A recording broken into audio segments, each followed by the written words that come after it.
Hello again, children! It's time to gather around and watch me read some of the poems I've written recently. So, it's time for yet another Fall Equestria related poem.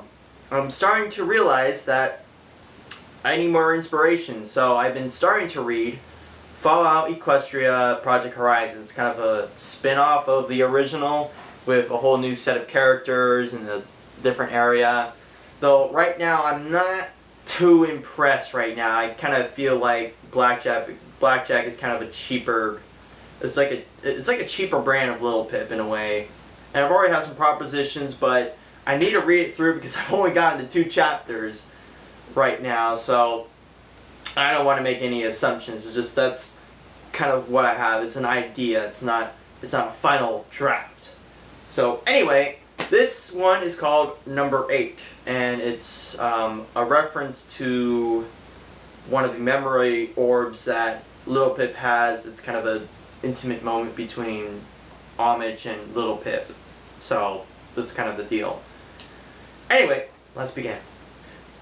Please turn to chapter 19 and a half to view your perverted content. Were you clapping too, like I would? Based on the curiosity of such vile acts? Ever wonder what life would be like knowing Little Pip, scene number 8? 26 times. 26 times and counting. Every single one a laddie with these 2 lasses. Were you curious as to where the presence of time flew at the moment they had intervened? Ever know what thoughts Little Pip had in her mind when brought with number 8? But no, this is all an interpretation of reality. The men are the women. The words coming out of the mouth, not your own. The thoughts of manipulation that distorts the feelings when in contact with the memory orbs. Prodding with the clumsy thumbs do they try to reach the ozone of their O-zones. Were you hoping you could unzip your pants despite the luxury of this fine literature? Ever wish that pony could remember the pleasure coming from number 8? Whispers underneath the bed, the fast colors of sex, all hues they shall explore, hopefully we can hear in detail. Were you in a sense of roleplay, not invited in the roles of these mares? Ever think that you don't deserve it the way Little Pip didn't with number 8? But no, this is the thoughts of another person, even if that person happens to be you. How you know you are the ghost still living in your own shell? Because you can't remember. Oh, number 8, please turn to chapter 19.5. Oh, number 8, something I can silently masturbate. Oh, number 8, it's mine and not your own. Oh, number 8, just too little, too late. So yes, I guess I could say that this was kind of had a message. It's kind of 2 in between. The verses that start with "but no" are kind of the idea that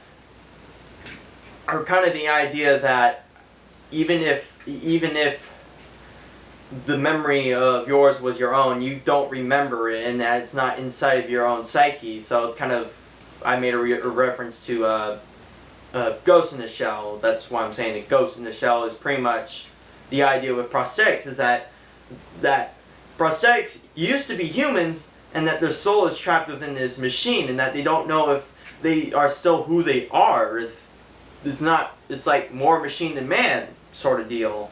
And then with the other verses, it's kind of it's the issue with perversion, and that most people would probably just go to 19.5 for the fact that it had sexual content, and that was refrained from the original story, despite that it's still literature, and that it's not something pornographic. It's not something that we should be masturbating to, and that's the issue, that if people are doing that, it's wrong, because it's literature. It's something to be read. It's not something to masturbate to.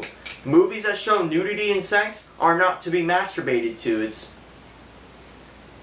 I always masturbate.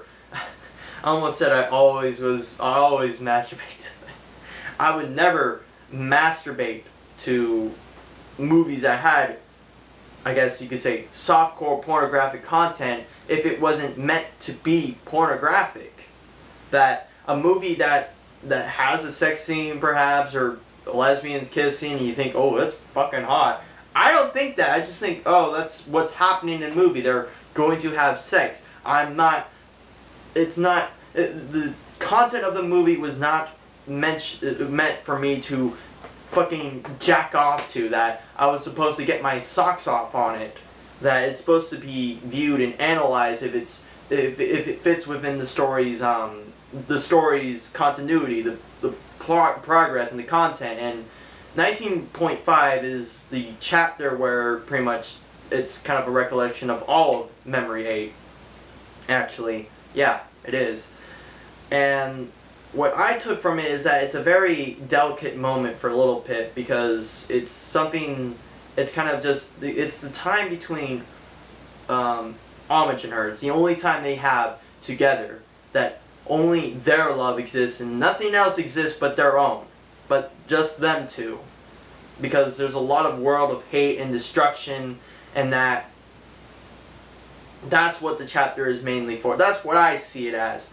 Yes, there's a lot of very, very, very graphic detail in what they do to each other as lesbimares, if you want to call them that, really. If you really think that's acceptable. But I don't really see it as something that you can just whack off to. Yes, I was particularly sexually curious, if you like to say, is like, I wonder what they were going to do to each other, but I didn't jack off. I did not masturbate to it. I was analyzing the importance of why I guess the sex scene was supposed to be necessary. It might have not been necessary, but it was important for Little Pip to at least try to collect herself when she's in distressing times where she's feeling sorry for herself for everything that's been going on, and that she keeps blaming herself and embarrassing, trying and self-deprecating herself, and that she has really nothing to be afraid of, that she has nothing to fear, that she is a very humble and kind-hearted person. And that was the fucking killer. That's why I cried. Because I had cried over about... There's never been a novel that I had read that had so much impact upon me emotionally as a person, that it was so beautifully written that it just cut right down to the core. It's just like with Wall-E too. It's like, I was so emotionally attached to the characters that the thought of Wall-E and Eve breaking up is just the thing of Eve never, the idea that Eve would never be able to share her love with Wall-E ever again was just, no, it was catastrophic. It just unplugged all the circuits in my brain. The whole waterworks started going full swing, and I guess that's pretty much all I have to say. I'm sorry, I kind of went into a rant there. This was just supposed to be a poetry reading. So I'm sorry if you were just expecting poetry, but I was expecting to give you some good points. So anyway, hope you enjoyed, and live long and prosper.